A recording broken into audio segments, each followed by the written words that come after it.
Hello, Bucs fans. Adam Slivon here. The Bucs entered Sunday's game looking to get the bad taste out of their mouths, playing the Saints. After a dismal showing in prime time, they came out and they dominated, winning 23-3. The defense, and especially outside linebacker Anthony Nelson, led the way. That makes this week's video a fun one to talk about, so let's dive right in, starting with number 1.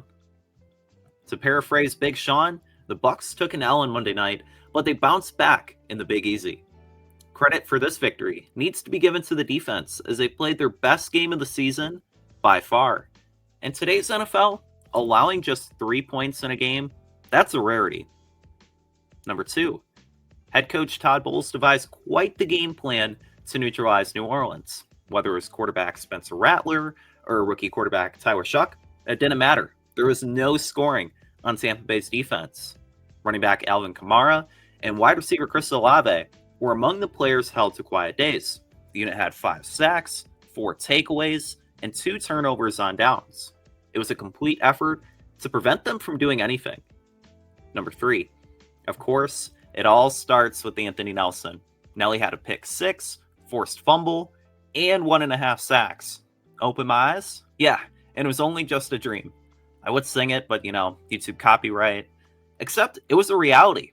Nelson's career day single-handedly decided the outcome of this game as he filled the shoes of outside linebacker Hassan Reddick. He not only filled them, but he hit the ground running by doing more than Reddick has all year in just one game. And there is no doubt the veteran needs more playing time after this. Number 4, shifting gears a little bit. Each member of Tampa Bay's secondary played well. Safety Antoine Winfield Jr., man, he wouldn't be denied no matter what those refs were trying to do out there.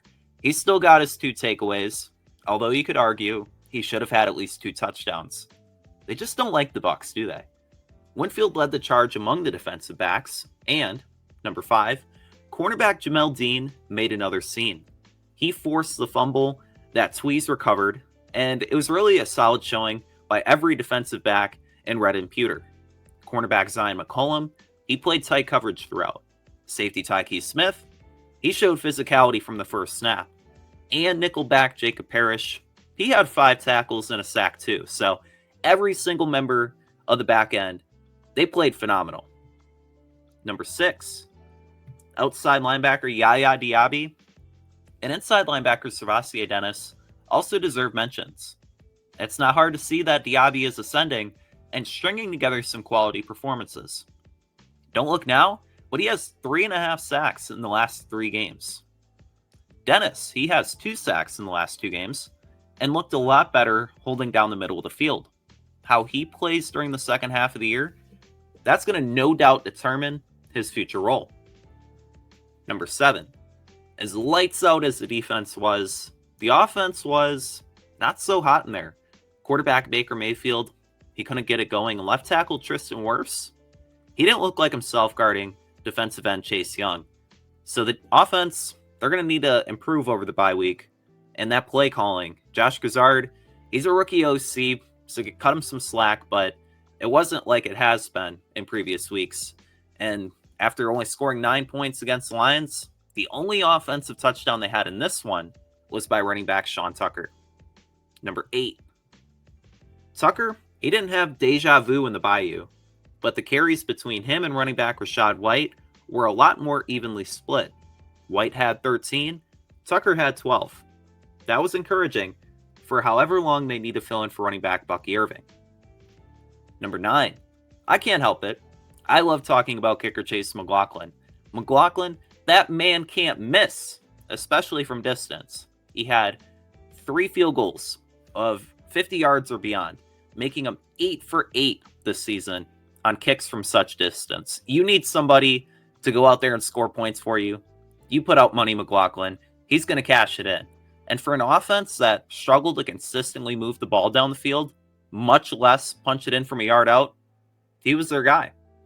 And number 10, even with the offense struggling, the defense can keep them in games and win a couple too. Going forward, both sides of the football must complement each other throughout. For now, a much-needed bye week gives the rulers of the NFC a short rest atop the throne. At 6-2, despite a large list of injuries, they deserve it. That's going to do it for my top 10 takeaways this week, but be sure to check out pewterreport.com for our latest post-game content. We're going to continue breaking down the game, and we're going to provide you with Bucs news. Even though the team has a bye week, we're still going to have our Pewter Report podcast throughout this week and next. And when we're not doing that, you can check us out on social media, X, Instagram, and Facebook at Pewter Report. You can also find me on X at Adam Lives On. I hope you enjoyed this video, providing my analysis on the Bucs' Week 8 win over the Saints. What were your biggest takeaways? How should the team approach the bye week? Outside of getting healthy, of course. I'd love to hear your thoughts in the comments section below, and I'll see you soon for another Top 10 Takeaways.